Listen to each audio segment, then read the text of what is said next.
So, this is the box for RTX 3050. This is the box for RTX 3090. And this is the box for RTX 3090 Ti. Goodness me, that is big.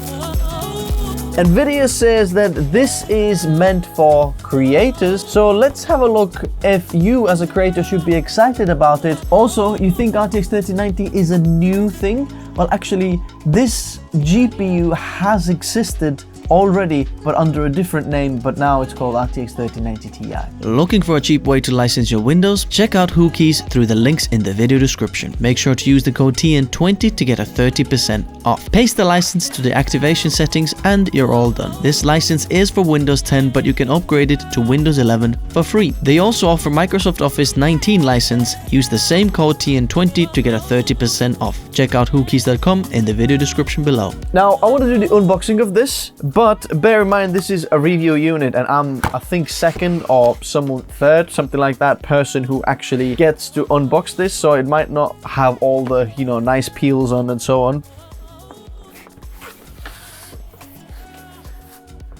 Whoa. And as you can see, the box is massively bigger. Like, this is the whole 3090 box and I could fit it inside this here, and I already pulled this out from another box. So it says TUF Gaming on the top over here. Okay, it's very, very, very, very big. We get the Asus, you know, usual paperwork. Let's see if we get the card as well. Yep, collectible TUF Gaming card. Look at that. If you're into that type of thing or collecting graphics cards. Looks like there's some kind of side compartments here as well. This one seems to be empty, but this one looks like there's something inside here. We have 3 connectors. We have the special new Nvidia power connector. That's 1, 2, 3, 4, 5, 6, like a 12-pin connector. And then you connect 3 power plugs into that to actually make this work. Now, why do I have this 3090 on the side here as a reference? Just to show you how big this card is, because you can see YouTubers hold them and say this is a big card, but actually when you put the RTX 3090, which I have in here as well, this is going to be a very exciting build, by the way. Hit subscribe if you want to see that. We're going to be building a PC with 2 RTX 3090s, and this is one of them, but I'm just going to use this as a reference. We're just waiting for the last part to arrive. So if you see, this is RTX 3090 over here, and let me get the 3090 Ti out. Oh goodness me, that is big. That's very, very, very, very big. So just putting them on top of each other, you can see that one is massively bigger than the other one. So this 3090 Ti TUF is slightly different actual material than the TUF 3090 here, and this is like a new version as well, or, you know, bought recently here. Obviously the fan size, as you can see, is much bigger. It's about an inch longer, which means I'm not sure if this will fit inside my GPU test bench, so we'll have to figure something out. The 3090 TUF is more like a brown color, whereas this is more like there's a little bit of blue inside. Also, interesting fact for you, on Asus cards, the fans actually turn the different way. So basically the side fans, you know, turn this way, and then the middle fan turns the other way, just to, you know, reduce noise and stuff. So if you turn them on the sides, we can see that this card is much, much thicker here. The 3090 Ti is thicker, and there is actually like a metal bracket to support the end of this card here. Can you see this metal bit over here? There's nothing here on the 3090, but on the 3090 Ti, we've got this to support this. Obviously, we have the NVLink bridge. So this is what you don't see in other reviews on the channel, gamers reviews. So I've got a 4-slot NVLink here from the 30 series. This is for 3090s really, but now 3090 Ti's as well. So if we put this, line up this slot and this slot, then you could actually run 2 of the 3090 Ti's in SLI or with an NV bridge here as well. This is a 4-slot bridge, which is interesting. Now I have heard, I'm not sure if this is with this model as well, basically the RAM or VRAM of the GPU is not on the back plate anymore, but is actually on the other side, which is good for running them in SLI. Then the back plate is not going to be as warm as previously. Like the 3090s, usually the back plate gets quite warm. But looking at the back plate here, it's again a little bit different. Obviously, they've a little bit redesigned this. There's not like these tire marks on it on the back anymore. Here you can see again how the color difference is slightly different on the TUF, and you can see the thickness difference, that it is much thicker on the 3090ti here. We have two BIOS modes here, obviously performance and quiet mode.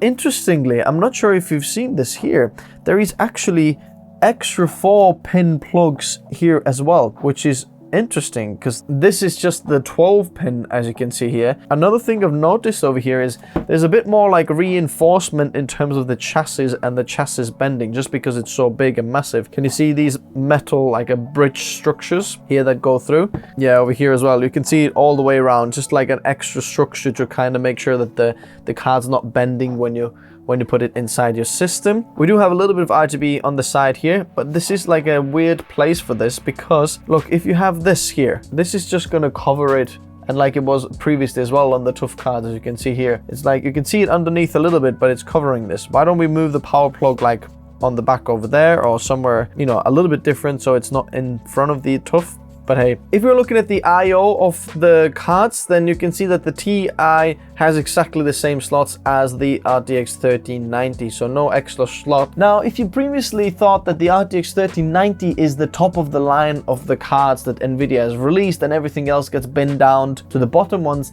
then actually the truth is that even 3090 is either binned card or actually just physically limited card from the full like CUDA cores or full cards that have been coming from, you know, this GPU inside there, because the actual GPU inside there is a GA102. So if you look at the RTX A6000 on the left side and RTX 3090 on the right side, then something very interesting appears. And I haven't seen anyone else really talk about this before, but you can see that the CUDA cores are exactly the same. The TMUs, AROPs, memory size is a little bit different, and the memory type is a bit different, but the actual cores of the GPU are exactly the same. Obviously, they slapped a little bit of a faster memory on the 3090ti than the RTX A6000, but the RTX A6000 is the workstation card that's meant for creators, but now the RTX 3090ti is what Nvidia calls the previous like Titan card, you know, like for workstations or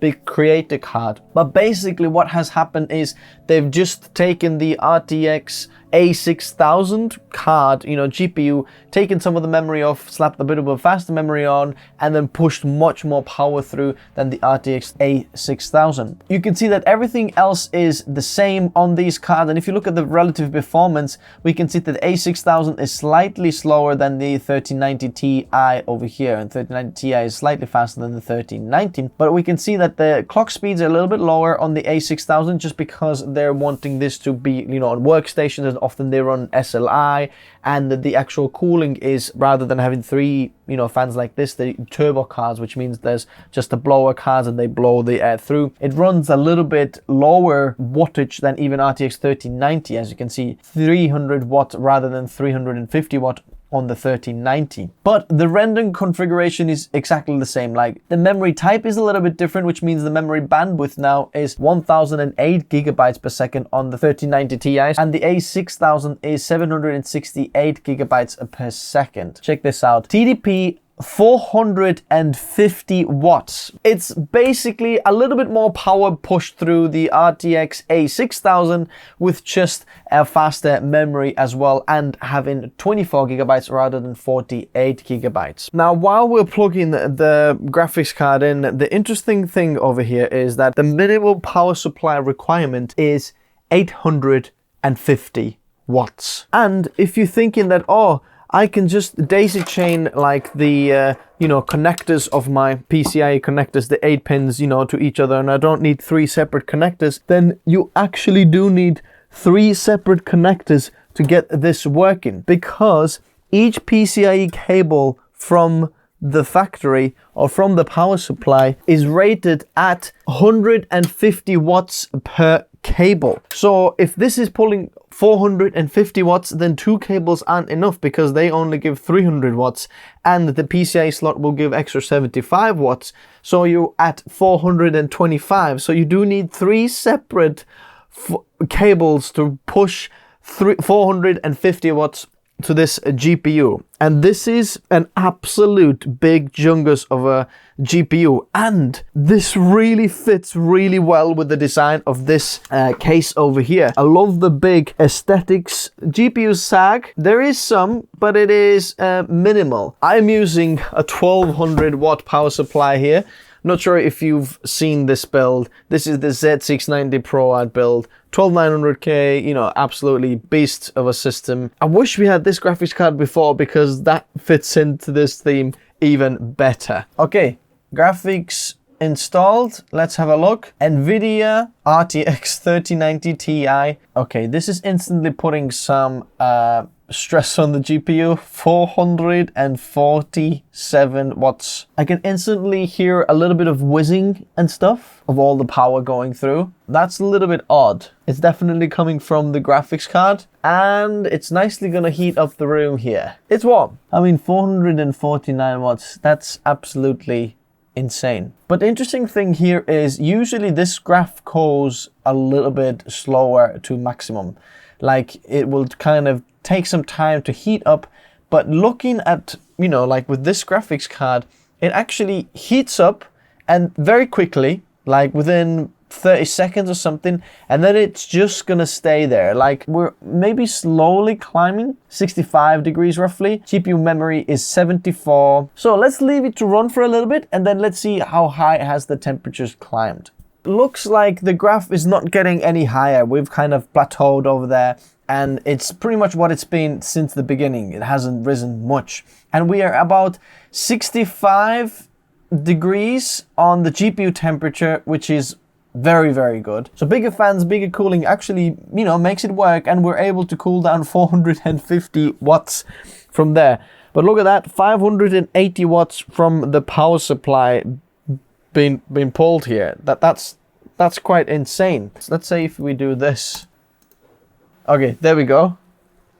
827 watts pulled from the socket. There we go. That's why you need more than 850 watt power supply. 1000 watts is not far from this guy here. Goodness me. Okay, this is quite crazy. We're pulling about 200 watts from CPU and then 450 watts from the GPU. But in terms of GPU temperatures, I'm very, very happy with it. Look at that, 80C on the memory, 67C on the GPU, hotspot is 76.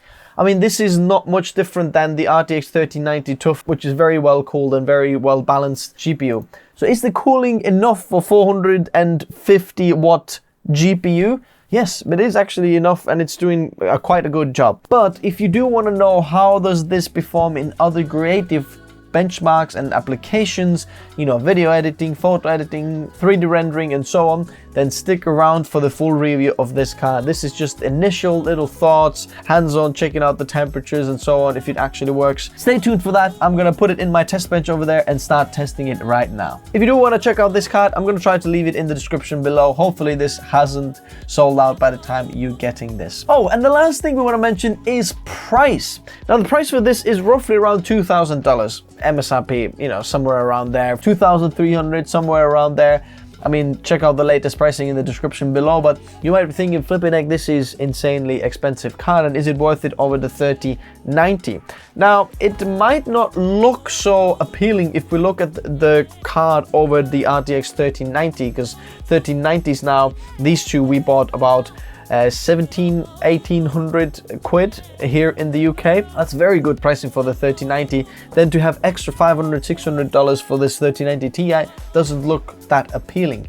But if you do look at the RTX A6000 card, which is like 5,000-6,000, and then this RTX 3090 Ti, which performs the same, just has less RAM really, then this might not be that bad of a buy of a card because it offers very much the same rendering performance. Obviously, if you need more VRAM and so on, then you might need more cards. But to put it in perspective, you could get two RTX 3090 Ti's for the same price as one RTX A6000. So the price difference kind of, that's where it slots in there. As a like video editor, probably not worth it. As a 3D renderer, 3D modeler, it could be worth it.